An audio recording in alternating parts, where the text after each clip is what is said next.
دونالد ترامپ رئیس جمهوری آمریکا روز 7 ایون امر داده است 5000 از سربازان گارد ملی را از واشنگتن بیرون برند. این نیروها را چند روز پیش برای فرونشاندن تظاهرات به این شهر سفربر کردند که بعد از مرگ یک مرد سیاه‌پوست هنگام بازداشت ماموران پلیس سر زد.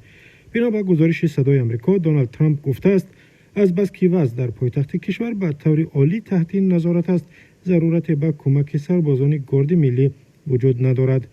با وجود اخراج سربازان گارد ملی، بعضی از نظامیان بلندرتبه سابق آمریکا دونالد ترامپ را برای بیانیه‌اش تنقید می‌کنند که گفت ضرور است تا برای کمک به ماموران پلیس در روزهای تظاهرات عمومی 10,000 سرباز به واشنگتن سفربر کنند. در نهایت فقط 1600 سرباز دیویژه 82 دسانتی را به واشنگتن فرستادند، ولی هیچ یک از آنها در پراکنده کردن تظاهرات شرکت نکردند.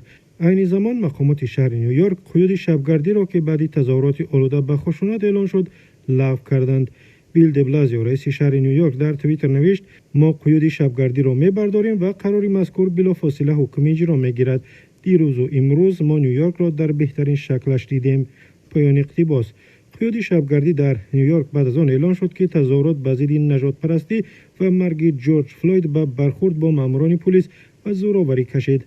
قیود شبگردی 10 سالها باز در نیویورک اعلان نشده بود و این دفعه از ساعت 8 شب آغاز می‌یافت، اما روز شنبه ماموران پلیس اجازه دادند تظاهرات آسایشته پس از ساعت 8 نیز ادامه کند.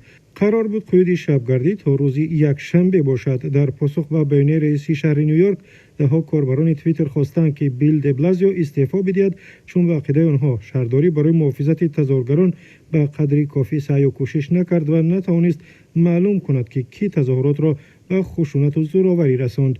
تظاهرات در آمریکا بعد از آن آغاز یافت که جورج فلوید، یک سیاه‌پوست 46 ساله، روز 25 می هنگام بازداشت ماموران پلیس فوتید. ویدیوی بازداشت که نشان میداد مامور سفیدپوستی پلیس با زانو گردن فلوید را زیر میکند و با وجود زوره او که امکان بدهد نفس بگیرد او را رها نمیکند، خشم مردم آمریکا را برانگیخت. در سراسر ایالات متحده تظاهرات صورت گرفت و در بعضی از جایها به زورآوری و غارت مغازه و دکان‌ها کشید. برای تامین امنیت، سربازان گارد ملی آمریکا را برای کمک به ماموران پلیس فرستادند و در 40 شهر کشور از جمله واشنگتن و نیویورک قیود شبگردی اعلان کردند.